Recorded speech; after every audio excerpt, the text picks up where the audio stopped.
हाय दोस्तों, करण देवी टीचिंग 2.6 में आप सभी का स्वागत है एवं वेलकम है। तो इस चैनल पर जैसा कि आप सभी को पता होगा और जो नए आए हैं उन सभी को नहीं होगा शायद पता, तो सॉल्व पेपर लगवाए जा रहे हैं। यानी जो प्रीवियस ईयर के संपूर्ण पेपर हैं वो सभी लगवाए जा रहे हैं। 2011 से 2024 तक के सभी सेट्स लगवाए जा रहे हैं और पेपर टू के लगवाए जा रहे हैं। तो अगर आप पेडागोजी और हिंदी पेपर 2 की भी करोगी तब भी बन की हो जाएगी, क्योंकि थोड़ा टफ लेवल करोगे तो आसान लेवल तो वैसे भी हो जाता है हमारा। तो इसलिए आप सभी के लिए बहुत हेल्पफुल क्लासेस हैं और इम्पोर्टेंट हैं, देखना ज़रूर, क्योंकि आपका पेपर है जो उसके लिए प्रीवियस ईयर पेपर लगाना बहुत ज़रूरी है थ्योरी के साथ साथ। तो यहाँ पर सभी लगवाए जा रहे हैं, क्यों यहाँ वहाँ भटकना, यहीं पर लगाइए। और जो नए आए हुए हैं वो चैनल को लाइक एवं सब्सक्राइब कर दीजिएगा, बेल आइकन को प्रेस, सभी को शेयर। तो चलो आज की क्लास स्टार्ट करते हैं। तो आज है हमारा पोर्शन किसका, तो आज हमारा पोर्शन है बाल विकास एवं शिक्षा शास्त्र का। किसका? बाल विकास एवं शिक्षा शास्त्र का, यानी कि हमारी पेडागोजी का। तो इसको हम आज सॉल्व करते हैं। तो पहले हमें कथन पढ़ना है और कार्य देखना है, फिर उसके बाद हम आंसर देंगे। तो हमारा पहला कथन क्या है? बच्चों व बचपन की संकल्पना सार्वभौमिक नहीं हो सकती।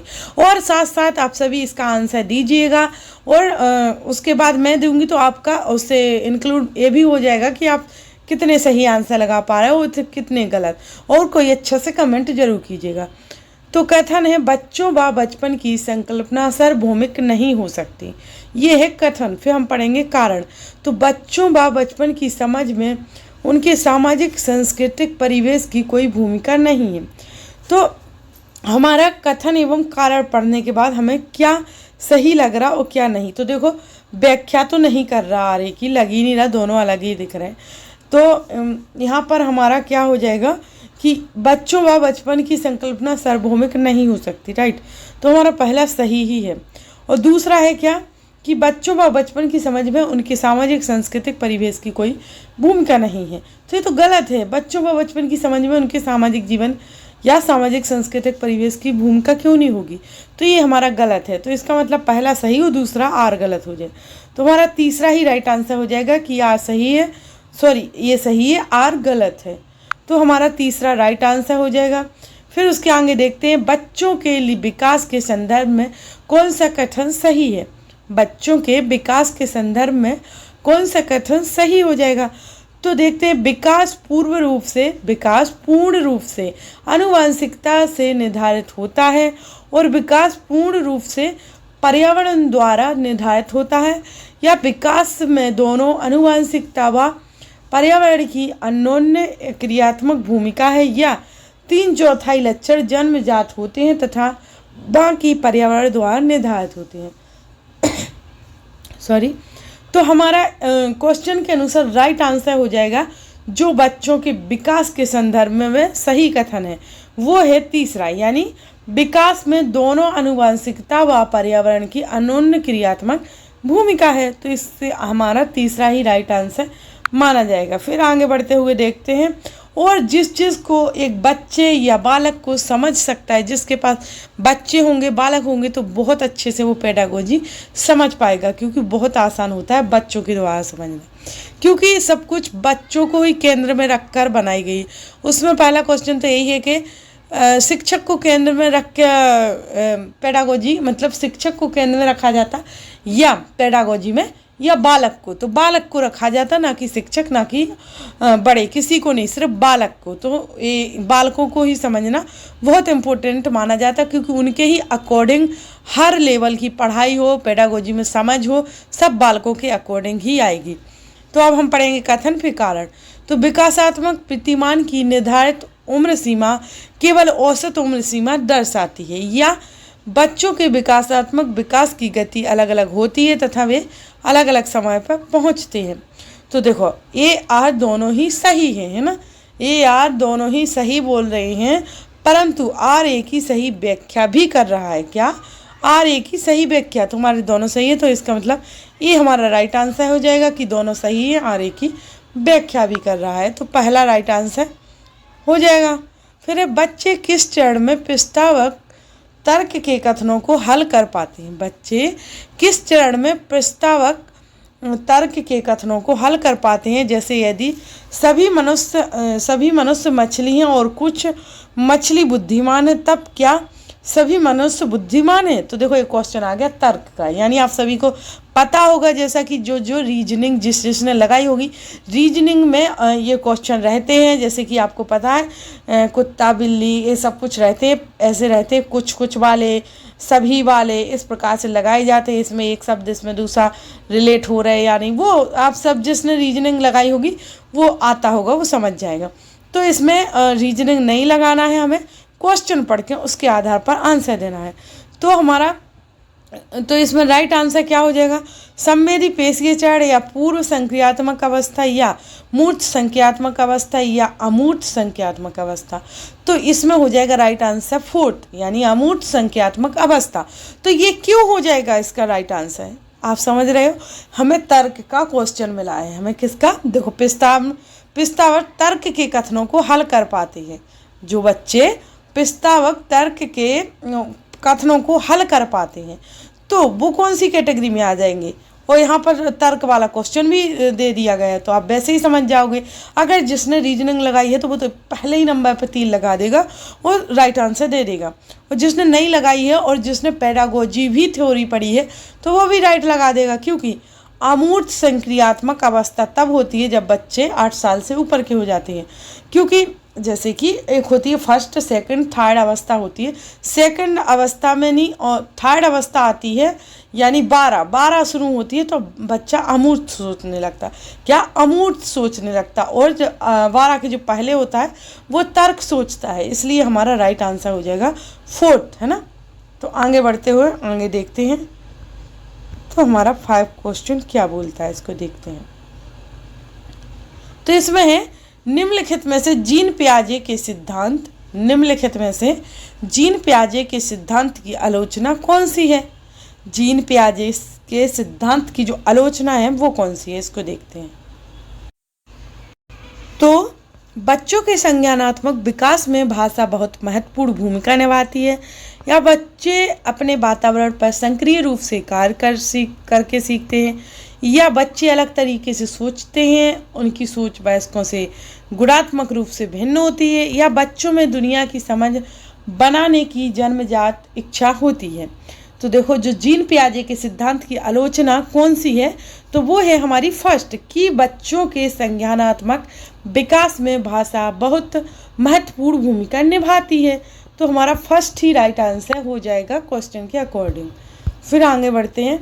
तो वाइगोत्स्की की पद्धति जिसमें शिक्षक और छात्र सीखने में सहयोग करते हैं क्या कहलाता है? जो वाइगोत्स्की हैं वो पद्धति जिसमें शिक्षक और छात्र सीखने में सहयोग करते हैं वो क्या कहलाएगा? खोज अधिगम या पारस्परिक शिक्षण या क्रियादेशी निर्देश या प्रतिपादक शिक्षण? तो वह कहलाएगा पारस्परिक शिक्षण। क्या कहलाएगा? पारस्परिक शिक्षण, यानी दूसरा ही हमारा राइट आंसर हो जाएगा क्वेश्चन के अकॉर्डिंग। फिर है लेब वाइगोत्स्की के सिद्धांत के अनुसार पाढ़ क्या है? लेब वाइगोत्स्की के सिद्धांत के अनुसार पाढ़ क्या हो जाएगा? तो के संदर्भ में पाढ़ के संदर्भ में बच्चे को दी जाने वाली सहायता की मात्रा व गुणवत्ता में बदलाव करने की आवश्यकता है, या फिर बच्चों के संज्ञानात्मक विकास में प्रभावशाली नहीं है, या के संदर्भ में बच्चों को दी जाने वाली सहायता की केवल मात्रा में बदलाव करने की आवश्यकता है, या पाढ़ के संदर्भ में बच्चों को दी जाने वाली सहायता की केवल गुणवत्ता प्रकार में बदलाव करने की आवश्यकता है। तो जो लेब वाइगोत्स्की के सिद्धांत के अनुसार पाढ़ के संदर्भ में पहला राइट आंसर हो जाएगा कि पाढ़ के संदर्भ में बच्चे को दी जाने वाली सहायता की मात्रा व गुणवत्ता में बदलाव करने की आवश्यकता है, यानी फर्स्ट राइट आंसर ही हो जाएगा। फिर आगे बढ़ते हैं तो देखते हैं कि लॉरेंस कोहलबर्ग द्वारा प्रतिपादित नैतिक विकास के किस स्तर पर व्यक्ति अपने निर्णय को व्यक्तिगत अधिकारों पर और सर्वोपरि अच्छाई परिणाम पर आधारित करता है? तो आज्ञा पालन एवं दंड अभिन्यास, अच्छा लड़का है अच्छी लड़की अभिन्यास, अधिकारिता एवं सामाजिक क्रम व्यवस्था अभिन्यास, या सार्वभौमिक नैतिक सिद्धांत अभिन्यास। तो आप साफ साफ देख रहे होंगे कि सबसे अच्छा क्वेश्चन यानी सबसे अच्छा आंसर फोर्थ लगा। फोर्थ है हमारा, अच्छा ही परिणाम पर आधारित करता है सर्वोपरि। तो सार्वभौमिक नैतिक सिद्धांत अभिन्यास यानी फोर्थ हमारा राइट ही आंसर है। फिर है हावर्ड गार्डनर ने क्या सिद्धांत दिया? तो बुद्धिमत्ता को एक स्तर विशिष्टता मानने की परंपरागत सोच की समालोचना की, या फिर 12 अलग प्रकार की बुद्धिमत्ताओं को प्रस्तावित किया, या फिर सृजनात्मकता का सिद्धांत दिया, या फिर बुद्धिमत्ता के एकल संरचना सिद्धांत को प्रतिपादित किया। तो हावर्ड गार्डनर ने किया कि बुद्धिमत्ता को एक स्तर विशिष्टता मानने की परंपरागत की सोच की समालोचना की, यानी फर्स्ट हमारा राइट आंसर हो जाएगा इसके अनुसार। फिर है आगे, तो राष्ट्रीय शिक्षा नीति 2020 प्रस्तावित करती है कि प्राथमिक स्तर पर बच्चे बेहतर ढंग से सीखते हैं जब, कब करती है ये क्वेश्चन बहुत इंपॉर्टेंट होते हैं, इनको ज़रूर आप देखें कि जो शिक्षा नीति कई प्रकार की होती है वो आ जाए तो आप यहाँ वहाँ मन मत भटका, बिल्कुल ध्यान से देखें क्योंकि वो आ सकते हैं। राष्ट्रीय शिक्षा नीति 2020 प्रस्तावित करती है कि प्राथमिक स्तर पर बच्चे बेहतर ढंग से सीखते हैं जब वो निर्देश की भाषा उनकी मातृभाषा घर की भाषा हो, या जब विषय वस्तु गैर संदर्भित हो, या जब उन्हें रटकर याद रखने के आधार पर आंका जाए, या जब एक रूपी और संरचित पाठ्यचर्या का पालन किया जाए। तो जब प्राथमिक स्तर पर बच्चे बेहतर ढंग से सीखते हैं जब निर्देश की भाषा उनकी मातृभाषा घर की भाषा हो, तो फर्स्ट राइट आंसर हो जाएगा हमारा। फिर है आगे कि प्रगतिशील शिक्षा में अधिगमकर्ता, प्रगतिशील कक्षा में अधिगमकर्ता क्या करते हैं? तो सुसंत होते हैं, बा उनमें सीखने की जिज्ञासा होती है, या निर्देश के लिए पूर्णता शिक्षकों पर निर्भर होते हैं, या को अभ्यास प्रणाली के रूप में देखा जाता है जिन्हें सभ्य करने की आवश्यकता है, या निष्क्रिय प्रणाली जिन्हें शिक्षकों द्वारा नियंत्रण करने की आवश्यकता है। तो प्रगतिशील कक्षा में अधिगमकर्ता स्वतंत्र होते हैं और बा उनमें सीखने की जिज्ञासा भी होती है। तो हमारा प्रगतिशील शिक्षा का अधिगमकर्ता पहला ही माना जाएगा। कौन सा? पहला ही माना जाएगा, राइट आंसर पहला है। फिर है कि सामाजिक रचनावादी सिद्धांतों पर आधारित कक्ष में क्या होता है? तो बच्चे निष्क्रिय रूप से सुनते हैं और जब शिक्षक शिक्षण करते हैं, या संसाधन केवल प्रदर्शन के लिए होते हैं, या गतिविधि के अनुसार बैठने की व्यवस्था में बदलाव होता है, या मूल्यांकन और अधिगम को अलग अलग प्रक्रिया माना जाता है। तो सामाजिक रचनावादी सिद्धांतों पर आधारित कक्ष में क्या होता है? तो वो होता है हमारा गतिविधि के अनुसार बैठने की व्यवस्था में बदलाव होता है। क्या? तो ये हमारा राइट आंसर है, या बच्चे निष्क्रिय रूप से सुनते हैं जब शिक्षक शिक्षण करते हैं। तो एक बात बताओ, बच्चे निष्क्रिय रूप से क्यों सुनेंगे? ये तो गलत हो जाएगा ना। तो हमारा तीसरा राइट आंसर हो जाएगा कि गतिविधि के अनुसार बैठने की व्यवस्था में बदलाव हो जाएगा। तो हमारा तीसरा राइट आंसर हो जाएगा। फिर है निम्नलिखित में से कौन सी रणनीति एक शिक्षक द्वारा माध्यमिक कक्षाओं में जेंडर रूढ़िवादिता को संबोधित करने के लिए सही नहीं है? तो आप इस क्वेश्चन को अच्छे से पढ़ना। वो बोल रहा है कि सही नहीं है, ये भी देखना पड़ता है, ना कि अकेले क्वेश्चन पढ़ लिया। तो कौन सी रणनीति एक शिक्षक द्वारा माध्यमिक कक्षाओं में जेंडर रूढ़िवादिता को संबोधित करने के लिए सही नहीं है? तो जेंडर की एक सामाजिक संरचना के रूप में चर्चा करना, या गैर लिंगवादी व्यवहार को प्रोत्साहन करना, या पाठ्य पुस्तकों में पुरुषों और महिलाओं के चित्रण की समालोचना करते हुए चर्चा करना, या लड़कों को गणित और विज्ञान एवं लड़कियों को भाषा विषय लेने के लिए प्रोत्साहन करना। तो राइट आंसर हो जाएगा हमारा जो जेंडर रूढ़िवादिता को संबोधित करने के लिए सही नहीं है, वो है लड़कों को गणित और विज्ञान एवं लड़कियों को भाषा विषय लेने के लिए प्रोत्साहन करना। ये सही नहीं है, यानी हमारा फोर्थ ही राइट आंसर है। फिर है आगे कि अधिगमकर्ताओं में व्यक्तिगत भिन्नताओं को संबोधित करने के लिए स्कूलों को क्या करना चाहिए? अधिगमकर्ताओं में व्यक्तिगत भिन्नताओं को संबोधित करने के लिए स्कूलों में क्या करना चाहिए? तो देखते हैं स्कूलों में क्या करना चाहिए। अधिगमकर्ताओं के बीच सभी भिन्नताओं को हटा देना चाहिए, या अधिगमकर्ताओं के बीच सभी भिन्नताओं को खारिज कर देना चाहिए, या सभी अधिगमकर्ताओं की व्यक्तिगत आवश्यकताओं को अनदेखा कर उन्हें समान रूप से देखना चाहिए, या उनकी व्यक्तिगत आवश्यकताओं के अनुसार व्यक्तिगत शिक्षा योजना बनानी चाहिए। तो क्या करना चाहिए स्कूलों में? तो उन्हें करना चाहिए कि उनकी व्यक्तिगत आवश्यकताओं के अनुसार व्यक्तिगत शिक्षा योजना बनानी चाहिए, यानी हमारा 4th राइट आंसर हो जाएगा। तो फिर है हमारा आगे, तो निम्नलिखित में से कौन सा प्रश्न बच्चों में समालोचनात्मक सोच को बढ़ावा देने का उदाहरण है? प्रश्न, कौन सा प्रश्न बच्चों में समालोचनात्मक सोच को बढ़ावा देने का उदाहरण है? तो पादप कोशिका का चित्र बनाइए, या अपने राज्य में पानी की कमी को दूर करने के लिए विभिन्न उपाय सुझाइए, या गणना कीजिए कि 384 कोष्ठक 7 हो, या भारत का क्षेत्रफल व जनसंख्या क्या है? तो क्वेश्चन के अनुसार राइट आंसर हो जाएगा, जो सोच को बढ़ावा देने का उदाहरण है वो है अपने राज्य में पानी की कमी को दूर करने के लिए विभिन्न उपाय सुझाएं। क्या? विभिन्न उपाय सुझाएं, यानी दूसरा ही हमारा राइट आंसर हो जाएगा।